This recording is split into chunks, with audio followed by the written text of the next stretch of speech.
Shinga.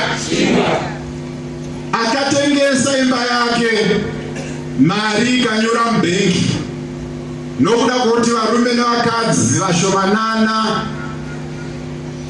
vakagara dare mukabhineti yavo vakati pfuma yavanhu ngairaswe ndokundundurudza pfuma yavanhu kuendesa kuna mukuvisi ndokurasa mari dzakanga dzasevhwa navanhu kwamakore.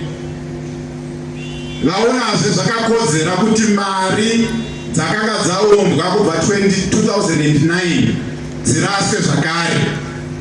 Chingavishandishinga ukaenda kuSouthampton kwaityisa kutuma mwana nokuda kwemvenge yaitwa nezvitima.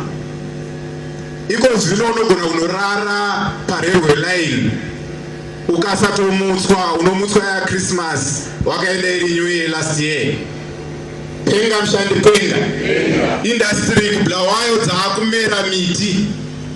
Makambani avharwa. Mabasa akuchina. Shinga mshandi shinga. Taunganidzwa nenyaya yekuti munyika munoshaika 15 billion. Varume vakuru vokutadza kugara dare. Kwedu kwechinzi ukashaika ng'ombe. Mushawese unoungana kuti brumani riya rashaika. Muno varume vakuru voita business as usual navakadzi vakuru vari kutungamira nyika. Ndozvabva zvatiunganidza panapa kuti zviri kumbofamba sei. Shinga mshandi shinga. Taunganidzwa pano nokuda kwekuti nyika yataiziva kuti Jewel of Africa, nyika yataiziva kuti inoyerera uchi nomukaka, nyika yakafirwa navarume nevakadzi vachida kuti gare zvakanaka, yakuchemedza kusvibisa misodzi zuva rimwe nerimwe. Kuti udze mbuya kuti vakaona basa sesu takarebwana nambuya munhu akushanda 2 years asina pay. Shinga mshandi shinga. Taunganidzwa nenyaya yekuti hurumende hakuchazikani kuti pay day neripi. Penga mshandi penga. Nyaya yekuti chingwa takuchiona musherufu, mafuta cooking oil takubatanidza nokuzora, green bar yakuita zvinhu zvose pamba. Ukaita munyama unotorerwa yabva kugeza manapukeni yosipiswa maplate. Why workers are having labor for us?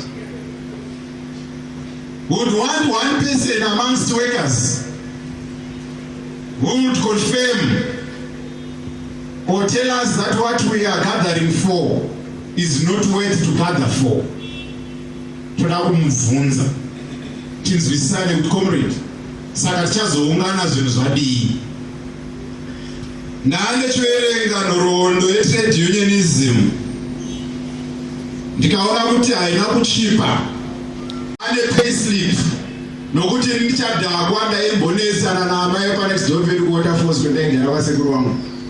Vaitika mwanaka kanzwi. Ndikati mamai muzvibati haambona mwana ane payslip haambhadhara tax.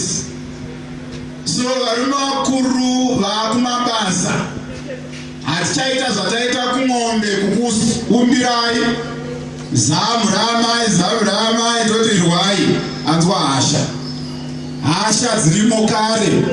Chetaunganira kuti tinzwisise kuti how do we convert our anger, how do we convert our frustration, how do we convert our disapproval of those who are governing us and their policies. How do you convert that into a way forward that will see that Zimbabweans enjoy one more day, one more month and one more year? We are not asking for eternity. We are just asking for our dignity.